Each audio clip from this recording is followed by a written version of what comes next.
Insulin resistance इंसानों में develop कैसे होता है? इसके लिए हमको ये जानना पड़ेगा कि अभी नॉर्मल इंसुलिन फिजियोलॉजी क्या है। नॉर्मली क्या है, जब भी आप खाते कुछ भी, हर वो चीज जो खाते वो तीन में से कोई एक चीज रहती या तीनों भी रहते हमारी ग़िज़ा में। या तो प्रोटीन रहता, या कार्बोहाइड्रेट रहता, या फिर फैट रहता, या तीनों रहते, या दोनों रहते। तो ये सब चीजें जब खाते हैं हम, तो डाइजेशन शुरू हो जाता है। डाइजेशन पूरा हो जाने के बाद वो अब्जॉर्प्शन होता है। अब्जॉर्प्शन के बाद फिर एसिमिलेशन। एसिमिलेशन मीन्स जो कुछ खाया पिया है सब ब्लड में कन्वर्ट हो जाता है। तो जैसे ही ब्लड में मिक्स हो गया तो ऑटोमेटिकली ये ब्लड शुगर नॉर्मल से ज्यादा हो जाता है। और ये जब ब्लड शुगर नॉर्मल से ज्यादा हो जाती तो उसमें क्या होगा कि इंसुलिन आएंगे। पैनक्रियास इंसुलिन सिक्रेट करेगा और वो इंसुलिन आके ये ब्लड शुगर निकाल के हर सेल में पहुंचाएंगे। तो ये मेटाबॉलिज्म। तो ये मेटाबॉलिज्म हर सेल में होता, तो उसकी वजह से हर सेल में इंसुलिन ग्लूकोज को ले आके पहुंचाए। और एक चीज क्या है क्लैरिफिकेशन, कि ग्लूकोज और शुगर, हम आमतौर पर शुगर बोलते हैं, वो शुगर नहीं है, ग्लूकोज। ब्लड शुगर नहीं, ब्लड ग्लूकोज। मगर आमतौर पर समझने के लिए हम उसको बोलते हैं। और ये शुगर जो है, ये न सिर्फ जो खाने वाली शुगर है, न सिर्फ वो शुगर है, बल्कि पूरे कार्बोहाइड्रेट्स को हम शुगर समझते हैं। That is carbohydrates, all are carbohydrates. तो जो खाने वाली शुगर है वो भी कार्बोहाइड्रेट है, और उससे हटके भी कई कार्बोहाइड्रेट, जैसे चावल है कार्बोहाइड्रेट है, रोटी है कार्बोहाइड्रेट्स। तो ये क्या है, हर एक में, हर ग़िज़ा में कार्बोहाइड्रेट, प्रोटीन और फैट तीनों होते, या तीनों में से दो होते या एक। फॉर एग्जांपल नॉनवेज है, पूरे नॉनवेज के अंदर आपको जो है प्रोटीन या फैट्स मिलेगी, कार्बोहाइड्रेट ना होने के बराबर। राइस के अंदर मैक्सिमम कार्बोहाइड्रेट, प्रोटीन और फैट ना होने के बराबर। वैसी रोटी है, व्हीट है, ये सब चीजों में से कुछ कुछ प्रोटीन, कुछ कार्बोहाइड्रेट। तो ये सब चीजें, ये सब डाइजेशन होने के बाद ब्लड शुगर को बढ़ाते। तो ब्लड शुगर बढ़ जाता तो इंसुलिन आती, इंसुलिन आके ब्लड शुगर को ब्लड में से निकाल के लेके हर सेल में लेके जाके पहुंचाती।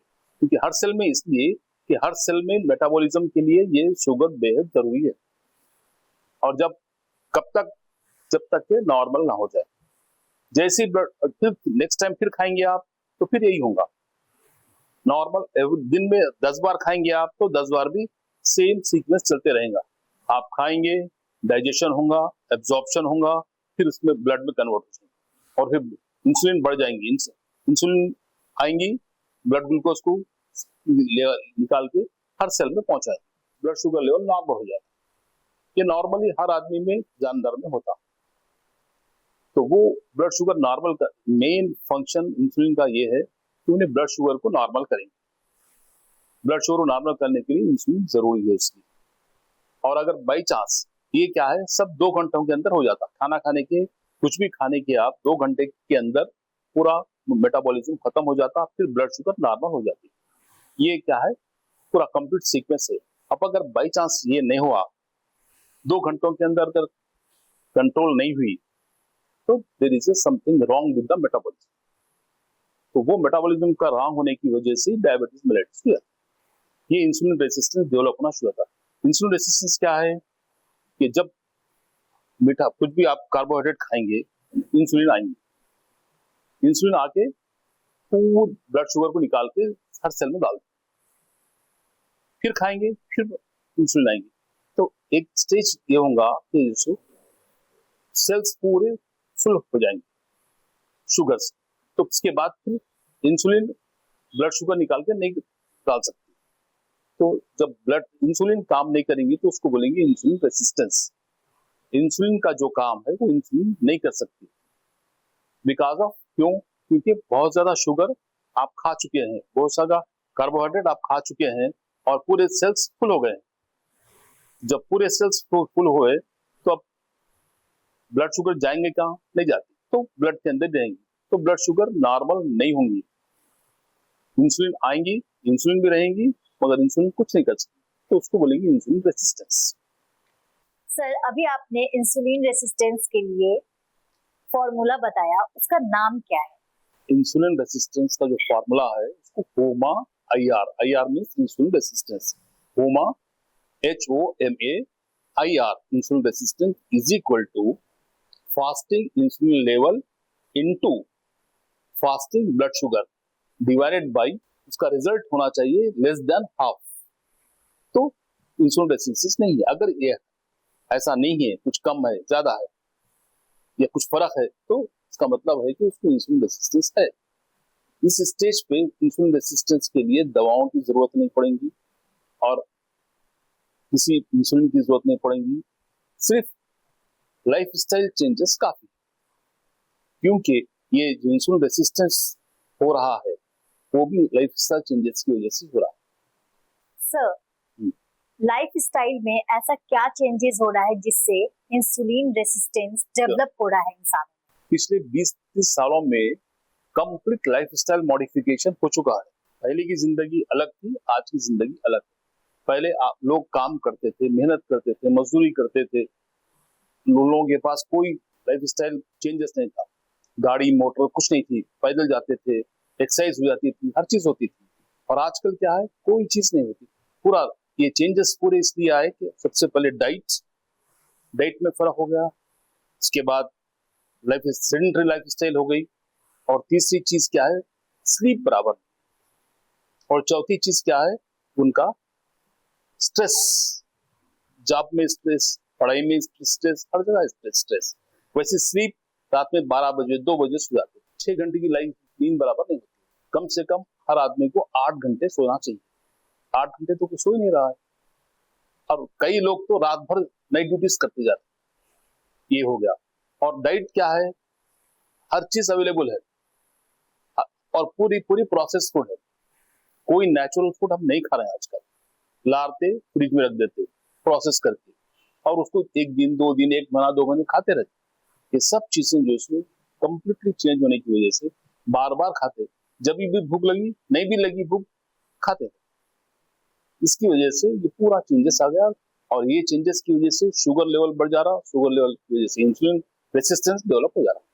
अब क्या हो रहा है, इंसुलिन रेसिस्टेंस में शुगर लेवल बढ़ा हुआ रहता, और दूसरी चीज इंसुलिन भी बढ़ जाती। तो इंसुलिन लेवल बढ़ जाते, शुगर लेवल बढ़ जाते, तो डायबिटीज टाइप 2 डेवलप, इसलिए हम इसको डायबिटीज टाइप 2 बोलते हैं। ये डायबिटीज टाइप 2 है। सर, आपने बताया ये डायबिटीज टाइप 2 है, तो डायबिटीज टाइप 1 क्या है? डायबिटीज टाइप 2 में इंसुलिन रेसिस्टेंस हो रहा। इंसुलिन रेसिस्टेंस इसलिए हो रहा कि इंसुलिन का लेवल बढ़ गया, इंसुलिन ज्यादा है, ब्लड में ब्लड शुगर ज्यादा है, और उससे टाइप 2 हो रहा। टाइप 1 में क्या होता, और ये टाइप 1 अक्सर जो एज है उसकी बचपन से शुरू हो जाता है। कब, जबकि जो पैंक्रियास इंसुलिन सीक्रेट कर ही नहीं सकता, तो इंसुलिन की कमी की वजह से डायबिटीज टाइप 1 होता। और टाइप 2 इंसुलिन एक्सेस होने की वजह से, ब्लड शुगर एक्सेस होने की वजह से, दोनों में ये फर्क। सर, डायबिटीज क्या ये खानदानी बीमारी है जो जीन से बच्चों को आती है?